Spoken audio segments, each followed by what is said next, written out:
kita dipertontonkan lagi satu pertunjukan yang kita anggap saja sebagai satu hiburan yang lucu begitu ya, daripada kita berpikir terlalu serius apa yang dilontarkan oleh Menteri BUMN Erick Thohir ya, terkait dengan lontaran dia tentang penghapusan BUMN digantikan dengan koperasi apabila paslon 1 menang.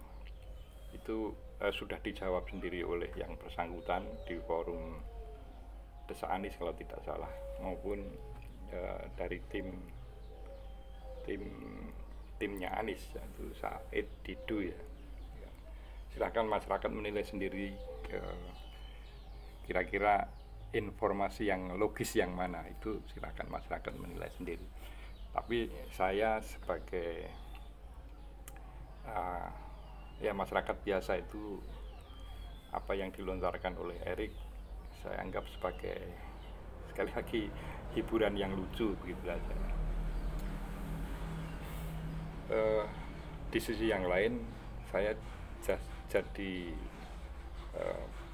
kembali tertarik untuk mengkaitkan apa yang dilontarkan oleh Erick, yaitu BUMN dan koperasi, itu terkait dengan pasal 33, karena dua-duanya itu ada dalam atau mempunyai basis konstitusi, yaitu pasal 33.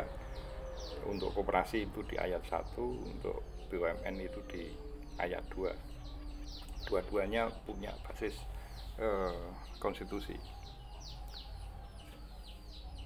Saya jadi teringat dengan peristiwa, nggak tahu beberapa bulan yang lalu kalau tidak salah, seorang kontraktor atau subkon yang mengerjakan pekerjaan itu, kalau di total beberapa kontraktor yang terutama di BUMN karya itu mereka punya piutang 1 triliun lebih. Bahkan mereka menangis-nangis di DPR untuk minta bantuan anggota dewan, bagaimana hak mereka yang tidak dibayar, padahal tugas yang dibebankan kepada mereka sudah ditunaikan. Nah, ini kemudian menjadi salah satu potret betapa BUMN juga harus dibenahi.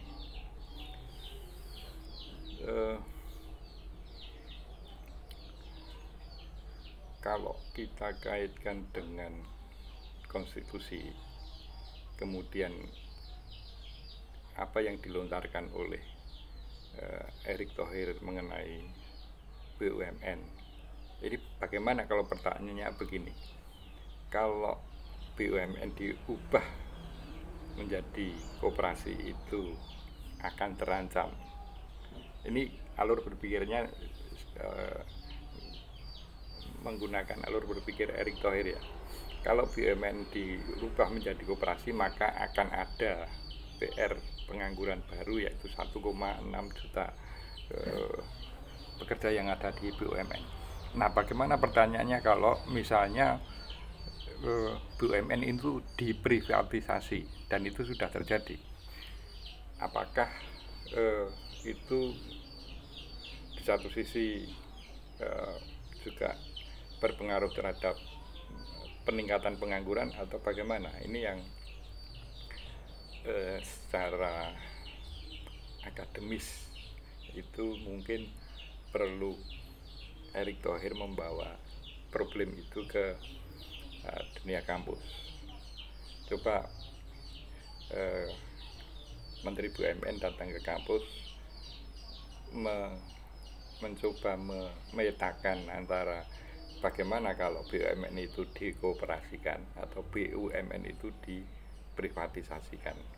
Kalau BUMN beralih ke koperasi kan belum ada ceritanya, tapi kalau BUMN diprivatisasi itu sudah ada ceritanya. Nah, ini sebagai masyarakat yang peduli terhadap konstitusi, saya kira tema itu akan menarik bagi perkembangan perjalanan bangsa ke depan, karena itu menyangkut bentuk-bentuk usaha yang berada dalam koridor konstitusi. Salam konstitusi.